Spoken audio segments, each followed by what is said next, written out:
Então, hoje a gente vai, só para a gente lembrar, né?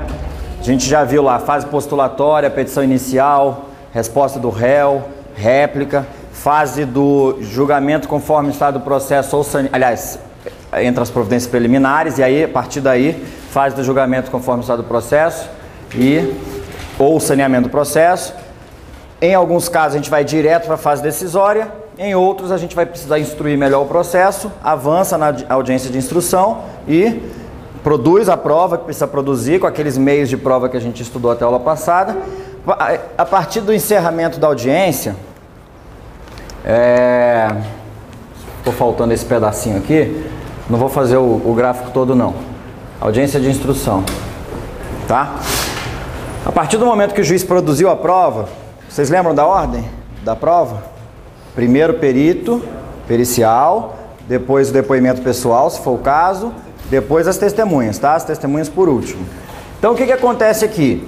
O código, ele trabalha um modelo de procedimento que ele trabalha com o ideal do juiz, produzir a prova e já sentenciar na própria audiência. Esse seria o ideal, porque o juiz acabou de ouvir as testemunhas, ele ouviu as partes, ele está com a matéria toda na cabeça. Se ele parar para encerrar a audiência, encaminhar tudo para o gabinete, dali no dia seguinte ele vai fazer outra audiência com outras partes, vai ouvir outras testemunhas, a matéria começa a embolar. O dia que ele senta para sentenciar, o que ele tem que fazer? Ler o processo todo de novo. Então, o próprio código diz assim, encerrada a audiência, o juiz vai sentenciar na própria audiência ou em 10 dias. Esses 10 dias às vezes viram 1 ano, 2 anos, por isso CNJ com meta 2, meta 3, tá? Forçando os juízes a pegar aqueles processos que ficam esquecidos lá, que já estão em condições de serem julgados há muito tempo, e forçar os juízes a sentenciar. Claro que você tem que fazer número. No nosso modelo hoje tem que fazer número de produção. Quantos processos eu sentenciei nesse mês?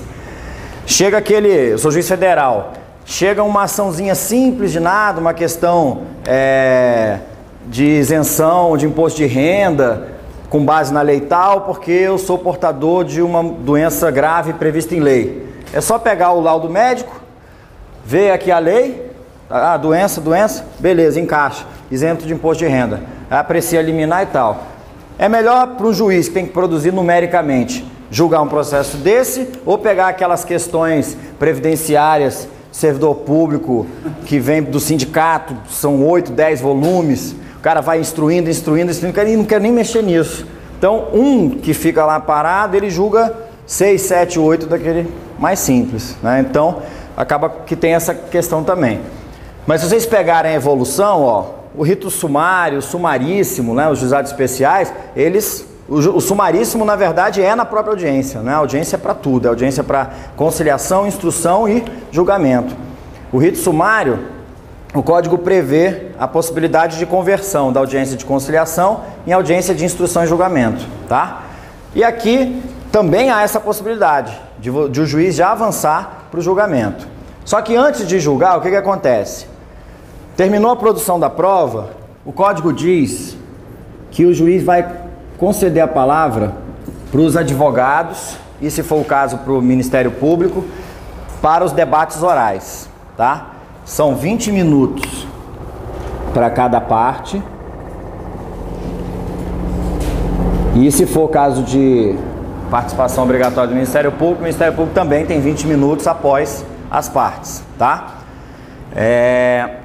Esses 20 minutos podem, a critério do juiz e de acordo com a necessidade do caso, ser prorrogados por mais 10 minutos. Mas isso aqui não é regra, isso aqui não é direito da parte. O juiz pode prorrogar, o código fala a critério do juiz, tá? Os 20 minutos serem prorrogados por mais 10. Para que servem esses debates orais? É a mesma ideia daqueles debates orais do júri. Você produziu prova, o juiz já sabe qual é o teor da inicial, já sabe qual é o teor da resposta. Mas aí você produz prova e junta documentos novos, é aquele último momento em que o advogado vai ratificar os seus argumentos, vai tentar impugnar uma prova, questionar alguma coisa, trazer um raciocínio diferenciado, tentar ser mais objetivo, tá? Então, é aquela parte mesmo que no júri o advogado está de pé lá falando e argumentando. Só que a diferença é que no júri ele tem 1h30 para fazer isso, e depois ele ainda tem uma outra réplica, enfim, o Ministério Público também é muito mais extenso. Aqui são apenas 20 minutos, tá? Uma observação importante aqui é a seguinte: se eu tenho um litisconsórcio, o que vai acontecer aqui? Para evitar que um litisconsórcio com 4, 6, 8 partes faça com que esses debates orais durem a tarde inteira, o legislador diz que, havendo litisconsórcio, eu pego 20 mais 10, pego 30 minutos e eu dou os 30 minutos para o grupo, para o polo. Esse aqui vai ter 20 minutos e esses dois aqui vão ter 30 minutos. Como eles vão dividir, isso é problema deles, tá? Os dois advogados vão sentar. Às vezes tem advogado que fala melhor. Um dos advogados já falou: ó, doutor, a argumentação do senhor, eu vi na hora da inquirição das testemunhas, está na mesma linha do meu cliente. O senhor faz a defesa oral e eu dou o meu tempo, eu cedo o meu tempo. O senhor, tudo bem então. Então, beleza.